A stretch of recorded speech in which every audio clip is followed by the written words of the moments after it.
मैं बीएस राजावत, आप सभी दोस्तों का हार्दिक स्वागत और अभिनंदन। दोस्तों, आज जिस टॉपिक के ऊपर हम बात करने वाले हैं, जिसके क्वेश्चंस की मैं श्रृंखला लेकर के आया हूं, वो है लॉ ऑफ डिमांड, मांग का नियम। बहुत ही शानदार प्रश्न है, देखते हैं। प्रश्न संख्या 1 दिया है, निम्नलिखित का मिलान कीजिए। सबसे पहला दे रहा है कि मांग का नियम पूर्णतया लागू होता है। तो मांग का नियम पूरी तरह से जो लागू होता है वो होता है सामान्य वस्तुओं पर। मांग का नियम पूरी तरह से कौन सी वस्तुओं पर लागू होता है? तो मांग का नियम पूरी तरह से लागू होता है वो होता है सामान्य वस्तुओं पर। तो ए में कितना आ जाएगा? 3। मांग का नियम बिल्कुल भी लागू नहीं होता। मांग का नियम बिल्कुल भी लागू नहीं होता यानी अपवाद। और अपवाद कौन सी वस्तुएं होती हैं? गिफिन वस्तुएं। मांग का नियम अंशतः लागू होता है वो होता है वेबलन वस्तुएं। वेबलन वस्तुएं प्रतिष्ठा सूचक वस्तुएं होती है, तो इन पे आंशिक रूप से ये लागू होता है। तो उत्तर कौन सा आएगा बेटा? ये आएगा, ये नेट के एग्जाम से प्रश्न उठाया हुआ, नेट के एग्जाम में ये प्रश्न आया हुआ था। तो मांग का नियम पूर्णतया लागू होता है, तो मांग का नियम पूर्णतया सामान्य वस्तुओं पर लागू होता है। मांग का नियम बिल्कुल भी लागू नहीं होता है, तो मांग का नियम बिल्कुल भी लागू नहीं होता वो गिफिन वस्तुओं पे, क्योंकि गिफिन वस्तुएं मांग के नियम का सच्चा अपवाद होती है। और वेबलन वस्तुएं हैं, इन पर भी जनरली मांग का नियम लागू नहीं होता है, केवल आंशिक रूप से लागू होता है। तो उत्तर कौन सा आ जाएगा बेटा? 3, 1, 2। 3, 1, 2।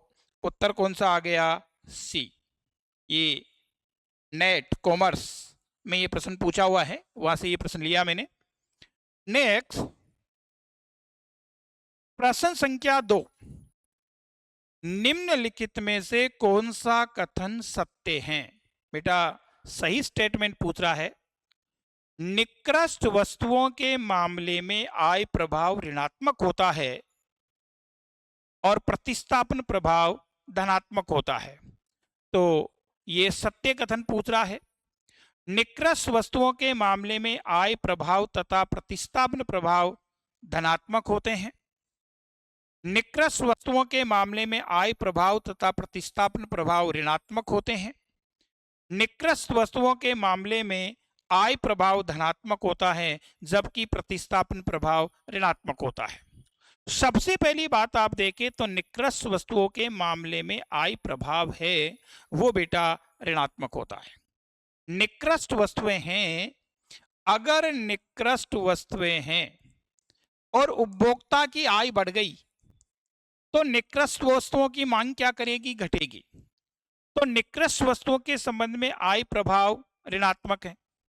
तो देखिए यहां आय प्रभाव को धनात्मक बता रहा, तो ये विकल्प तो वैसे ही कैंसिल हो गया। तीसरा देखो, निकृष्ट वस्तुओं के मामले में आय प्रभाव और प्रतिस्थापन प्रभाव ऋणात्मक होते हैं, इसको भी जिंदा रखो।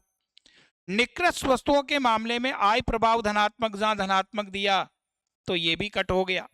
तो आपको पता है बी और डी विकल्प है, ये तो यहां सही उत्तर हो ही नहीं सकते। अब उत्तर आता है कौन सा? उत्तर बचा आपके पास में ए और सी। निकृष्ट वस्तुओं के मामले में आय प्रभाव ऋणात्मक होता है, ठीक है, यहां तक बात सही है। और प्रतिस्थापन प्रभाव आप देखें तो प्रतिस्थापन प्रभाव कैसा होता है? धनात्मक होता है। उत्तर कौन सा आएगा यहां? ए। ध्यान रखें, दो विकल्प वैसे ही कट गए थे। निकृष्ट वस्तुओं के मामले में आय प्रभाव ऋणात्मक होता है और प्रतिस्थापन प्रभाव वो हमेशा कैसा होता है? धनात्मक होता है। नेक्स्ट आप देखें, सूची 1 को सूची 2 से मिलाना है।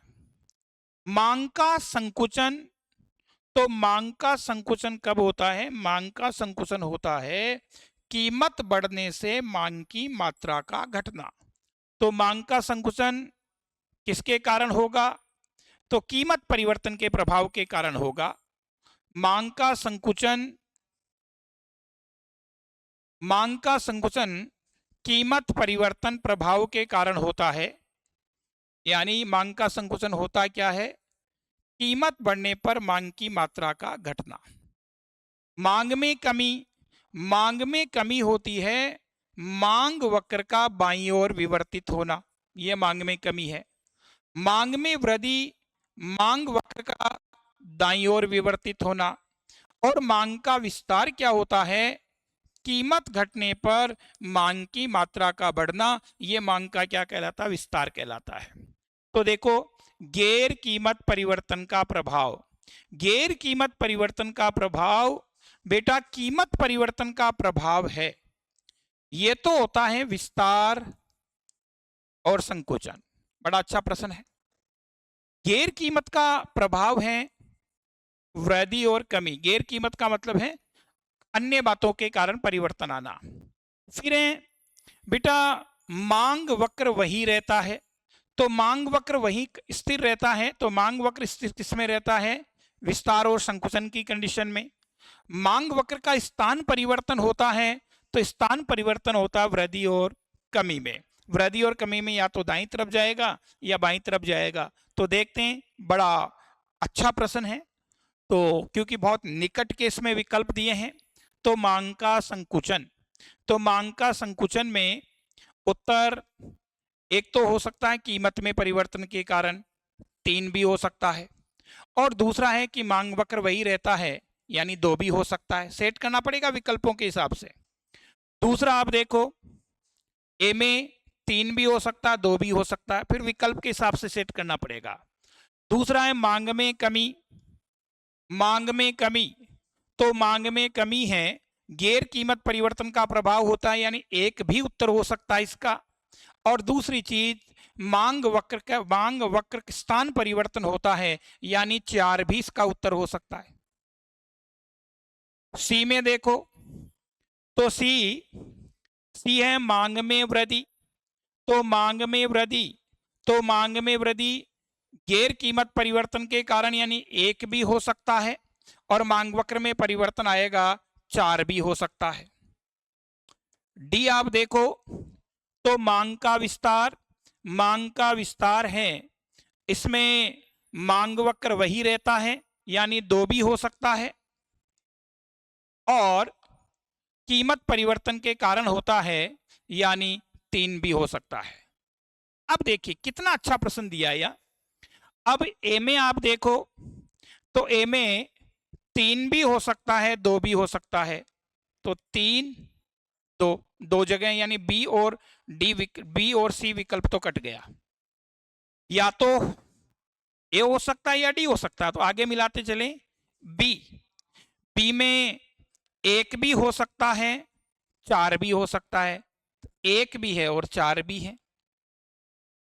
बी में 1 भी हो सकता है, 1 भी हो सकता है।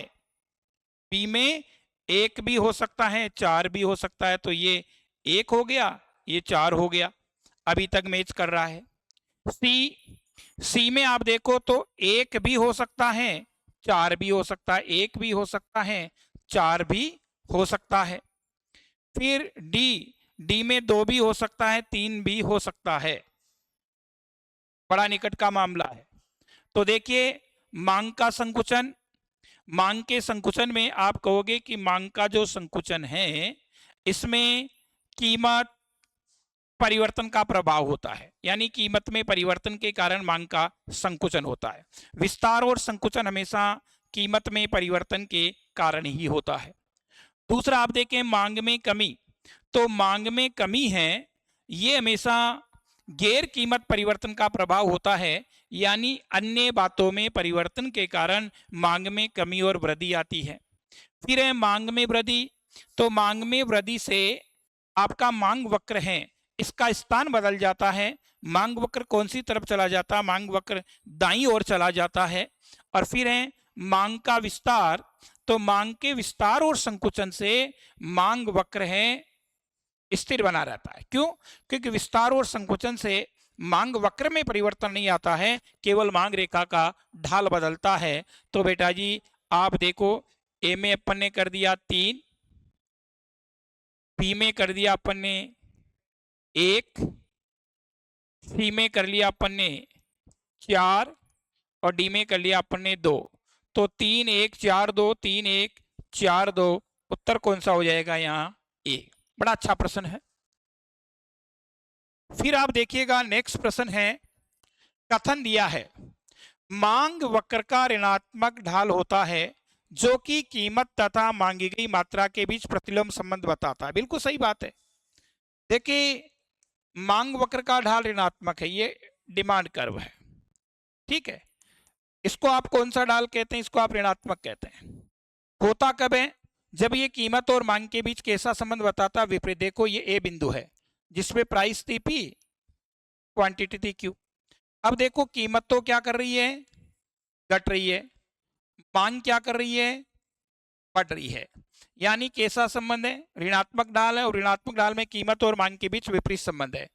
फिर है, ये बात केवल गिफिन वस्तुओं पर लागू होती है। बिल्कुल गलत है। क्यों?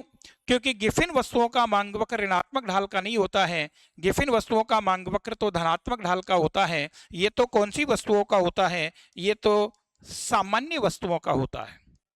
सामान्य वस्तुओं का मांग वक्र है वो बेटा जी ऋणात्मक ढाल का होता है। तो ए और आर दोनों सही है, गलत है। ए सत्य है परंतु आर सत्य नहीं है। उत्तर कौन सा हो जाएगा? बी। नेक्स्ट प्रश्न आप देखिएगा, निम्नलिखित के संबंध में मांग के नियम के अपवाद नहीं होते हैं। यानी कौन सा मांग का नियम का अपवाद नहीं है? तो गिफिन वस्तुएं मांग के नियम का अपवाद होती है क्योंकि इन पे मांग का नियम लागू नहीं होता है। विशिष्ट उपभोग की वस्तुएं, इन पर भी मांग का नियम लागू नहीं होता है। उपभोक्ता की अज्ञानता, बाजार के बारे में उपभोक्ता को जानकारी नहीं है तो भी मांग का नियम लागू नहीं होता है। सामान्य वस्तुएं हैं, इन पर मांग का नियम लागू होता है। मांग का नियम लागू होता है तो बेटा उत्तर कौन सा आ जाएगा यहाँ? बी। हाँ, देखिए दोस्तों, फर्स्ट ग्रेड कॉमर्स आपका एग्जाम आ गया है। टेस्ट सीरीज एस विवेकानंद में निरंतर चल रही है। आप इसका लाभ लेना चाहें बिल्कुल जुड़ सकते हैं। मूल्य और मांग की मात्रा में परिवर्तन के बीच व्युत्क्रम संबंध किसके कारण नहीं है? यानी ये पूछ रहा है कि मांग वक्र का जो ऋणात्मक ढाल है इसका कौन सा कारण नहीं है? ये मांग वक्र का ऋणात्मक ढाल है तो इसके 4 कारण होते हैं। एक तो होता है कीमत प्रभाव के कारण, एक होता है आय प्रभाव के कारण, एक होता है प्रतिस्थापन प्रभाव के कारण, और एक होता है सीमांत उपयोगिता हर्ष नियम की क्रियाशीलता के कारण। 4 कारण इसके होते हैं। तो आय प्रभाव दे रखा है, प्रतिस्थापन प्रभाव दे रखा है, सीमांत उपयोगिता हर्ष नियम की क्रियाशीलता दे रखा है, भावी प्रत्याशा है, ये इसका कारण नहीं होता है। उत्तर कौन सा होगा? D, sorry C. नेक्स्ट आप देखिए, व्युत्पन्न मांग किसे कहा जाता है? Drive demand. व्युत्पन्न मांग क्या होती है बेटा? हो, अगर एक वस्तु की मांग बढ़ने से दूसरी वस्तु की मांग अपने आप बढ़ जाए। अगर एक वस्तु की मांग दूसरी वस्तु की मांग को जन्म दे, यदि एक वस्तु की मांग दूसरी वस्तु की मांग का कारण बने, उसको बेटा व्युत्पन्न मांग कहते हैं। जैसे बेटा किसी प्रोडक्ट की मांग बढ़ने पर प्रोडक्ट से संबंधित जो इनपुट है, रॉ मटेरियल है, उसकी मांग स्वतः ही बढ़ जाती है तो उसको व्युत्पन्न मांग कहा जाता है। ठीक है। कार की मांग बढ़ने पर पेट्रोल की मांग का अपने आप बढ़ना, ये कौन सी मांग कहलाती है? ये व्युत्पन्न मांग कहलाती है। तो जब एक वस्तु की मांग प्रत्यक्ष रूप से की जाती है, जब एक वस्तु की मांग स्वतः दूसरी वस्तु को जन्म दे, बिल्कुल सही बात है, एक वस्तु की मांग दूसरी वस्तु की मांग का कारण बनती है, उसको व्युत्पन्न मांग कहा जाता है, उसको ड्राइव डिमांड कहा जाता है। आड़ी या तिरछी मांग का क्या तात्पर्य है? आड़ी तिरछी मांग क्या होगी दोस्तों? ध्यान रखना, अगर एक वस्तु की कीमत में परिवर्तन का प्रभाव दूसरी वस्तु की मांग पर देखते हो, उसको आड़ी तिरछी मांग कहते हैं। एक वस्तु की कीमत में परिवर्तन का प्रभाव दूसरी वस्तु की मांग पर देखा जाता है, उसको आड़ी तिरछी मांग कहते हैं। और आड़ी तिरछी मांग हमेशा पूरक और प्रतिस्थापन वस्तुओं में पाई जाती है। तो देखो, एक वस्तु की कीमत तथा उसकी मांगी जाने वाली मात्रा के बीच संबंध, ये तो मांग का नियम है। कीमत मांग है, ये तो वस्तु की उस मांग से होता है जो अन्य वस्तु की कीमत से परिवर्तन होने के फलस्वरूप उत्पन्न होता है। बिल्कुल सही बात है।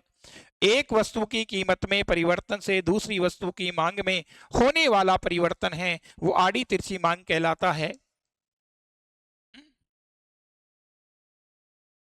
और कौन सी वस्तुओं में होती है आड़ी तिरछी मांग? पूरक और प्रतिस्थापन वस्तुओं में होती है। हीन वस्तुओं के लिए आय प्रभाव कैसा होगा? हीन वस्तु, घटिया वस्तु, तो बेटा आय बढ़ेगी, घटिया वस्तु की मांग घटेगी। कैसा प्रभाव हुआ? ऋणात्मक प्रभाव हुआ, ऋणात्मक प्रभाव होता है।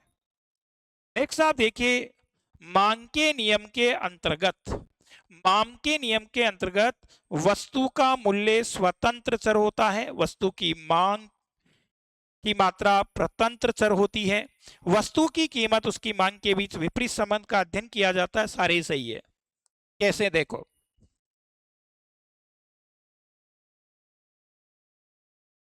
यह है कीमत, यह है मांग, यह है डिमांड।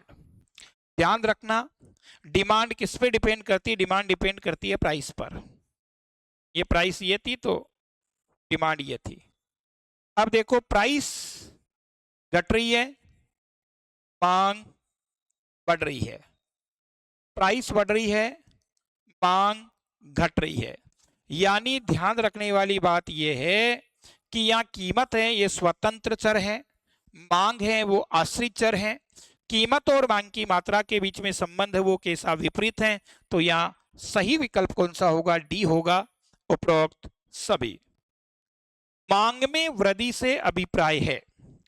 अरे भाई, मांग में वृद्धि कब होती है? पहली बात तो मांग में वृद्धि होती है अन्य बातों में परिवर्तन के कारण। ये डिमांड है, अगर ये डिमांड कर्व इधर शिफ्ट होता है, कौन सी ओर है? ये दाईं ओर, और दाईं ओर शिफ्ट होना क्या कहलाती है? वृद्धि। कब होती है? ध्यान रखना, अगर उपभोक्ता की आय बढ़ जाए, वस्तु के प्रति उपभोक्ता की रुचि बढ़ जाए,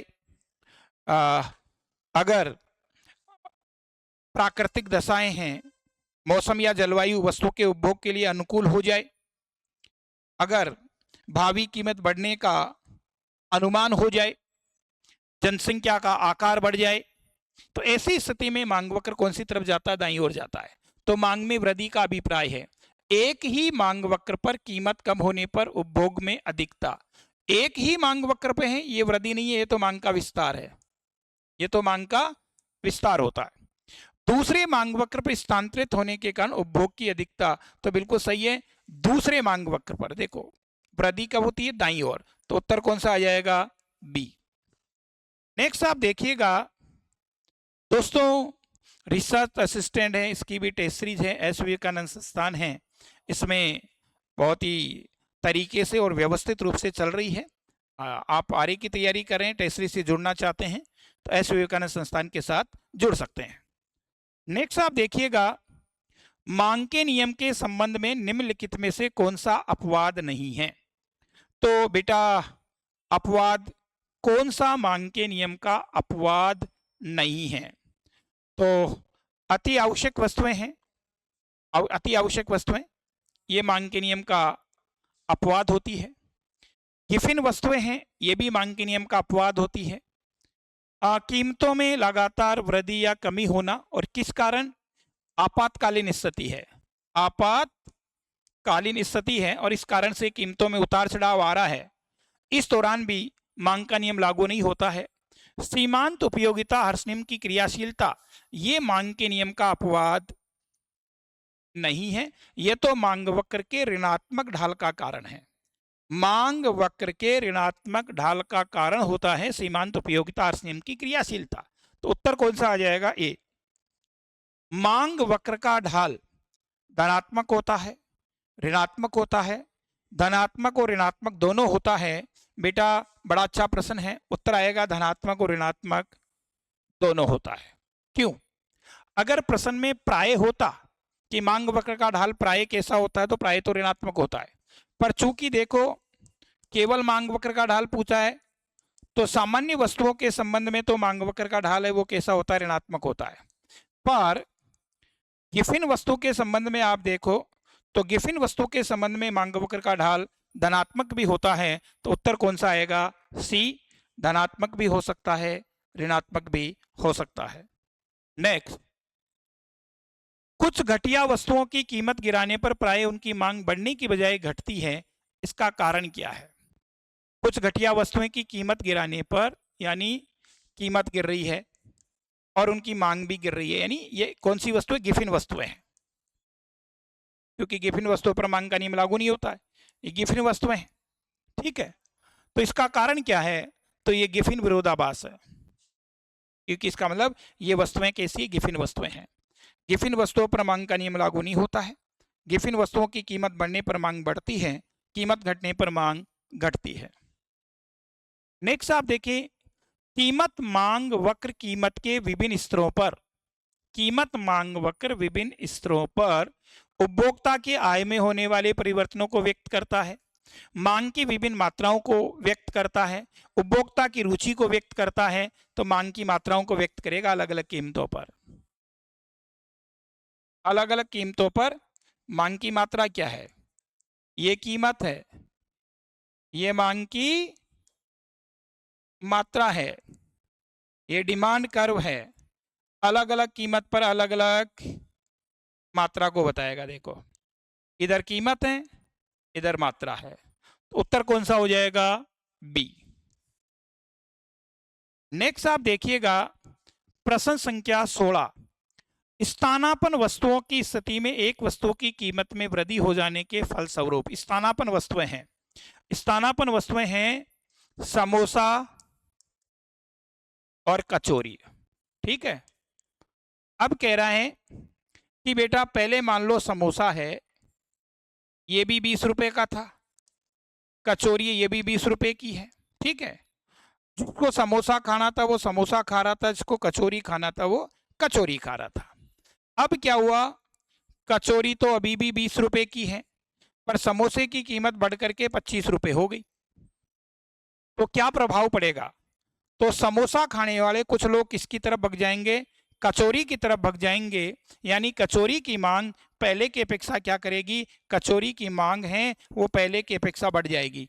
कचौरी की मांग पहले की अपेक्षा क्या करेगी? बढ़ जाएगी। तो दूसरी वस्तु की कीमत में वृद्धि हो जाती है, दूसरी वस्तु की कीमत में कमी हो जाती है, दूसरी वस्तु की मांग में तेजी से कमी हो जाएगी, दूसरी वस्तु की मांग में तेजी से वृद्धि हो जाएगी। क्यों? क्योंकि भाई समोसा महंगा हो गया, तो समोसे खाने वाले लोग कहाँ भगने लगे? कचौरी की तरफ भगने लगे, और कचौरी की मांग पहले की अपेक्षा क्या करेगी? बढ़ जाएगी। नेक्स्ट आप देखिए, निम्न में से एक को छोड़कर सभी को यथावत मान लिया जाता है जब एक वस्तु के लिए मांग वक्र बनाया जाता है। तो देखिए, मांग वक्र बनाते समय वस्तु की कीमत के अतिरिक्त अन्य सभी बातों को स्थिर मान करके चला जाता है। किसके अतिरिक्त? उसकी वस्तु के मूल्य, वस्तु का मूल्य के अतिरिक्त अन्य सभी बातों को स्थिर मान लिया जाता है, क्योंकि मांग का नियम है ही क्या? अन्य बातों के समान रहने पर यदि वस्तु की कीमत बढ़ जाएगी, मांग की मात्रा घट जाएगी, कीमत घट जाएगी, मांग की मात्रा बढ़ जाएगी। यही तो मांग का नियम है। तो बेटा ध्यान रखना, मांग वक्र बनाते समय वस्तु की कीमत के अतिरिक्त अन्य सभी बातों को स्थिर मान करके चला जाता है। यह संबंध वस्तुओं का मूल्य का मतलब है पूरक और प्रतिस्थापन वस्तुएं, पूरक और प्रतिस्थापन वस्तुएं, और पूरक और प्रतिस्थापन वस्तुएं मांग के नियम की अन्य बातें होती है, तो यहां कंफ्यूज मत होना। नेक्स्ट है प्रश्न संख्या 18, अन्य बातों को यथावत मानते हुए मांग का नियम निम्न में से निम्न के बीच संबंधों की स्थापना करता है। तो मांग का नियम किसके बीच संबंध बताता है? कीमत और मांग की मात्रा, कीमत और मांग की मात्रा, इन दोनों के बीच संबंधों का अध्ययन है मांग का नियम। तो उपभोक्ता की आय और उसके द्वारा मांगी गई मात्रा के बीच संबंध गलत, किसी वस्तु का मूल्य और मांगी गई मात्रा के बीच संबंध बिल्कुल सही है। मांग का नियम वस्तु की कीमत और मांग की मात्रा के बीच संबंधों का अध्ययन होता है। नेक्स्ट, मान लीजिए कि पेप्सी का मूल्य बढ़ता है तो कोका कोला का मांग वक्र क्या होगा? देखो बेटा, एक तो है पेप्सी और दूसरी है कोका कोला, कोका, और ये दोनों कैसी प्रतिस्थापन वस्तुएं हैं। इसकी कीमत बढ़ गई, इसकी कीमत बढ़ गई।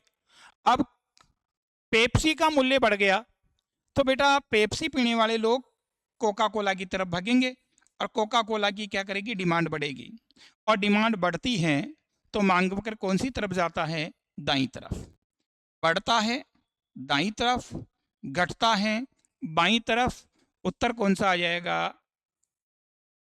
बी। नेक्स्ट आप देखिएगा, शीतल पेयों के लिए मांग वक्र के साथ साथ गतिशीलन, बहुत अच्छा प्रश्न है। गतिशीलन का मतलब होता है विस्तार और संकुचन। ध्यान रखना, विवर्तन का अर्थ तो होता है वृद्धि और कमी, और गतिशीलन का मतलब होता है विस्तार और संकुचन। और विस्तार और संकुचन हमेशा किसमें होता है? मांग की मात्रा में। ध्यान रखना, विवर्तन तो होता है मांग में, विवर्तन होता है अन्य बातों के कारण, गतिशीलन कीमत के कारण होता है, और गतिशीलन हमेशा किसमें होता है? मांग की मात्रा में। तो गतिशीलन, गतिशीलन क्या आएगा? मांगी गई मात्रा में एक परिवर्तन, मांगी गई मात्रा में परिवर्तन होगा। क्यों? क्योंकि गतिशीलन का संबंध हमेशा मांग की मात्रा से होता है, और विवर्तन का संबंध है वो हमेशा किससे होता है? विवर्तन का संबंध है वो बेटा जी वृद्धि और कमी से होता है। तो देखिएगा, ये लॉ ऑफ डिमांड के 20 प्रश्न लेकर के आज मैं आपके सामने उपस्थित हो रहा हूं, और कल फिर मैं लॉ ऑफ डिमांड के ही 20 प्रश्न लेकर के फिर कल 9:30 बजे आपसे मुलाकात करूंगा।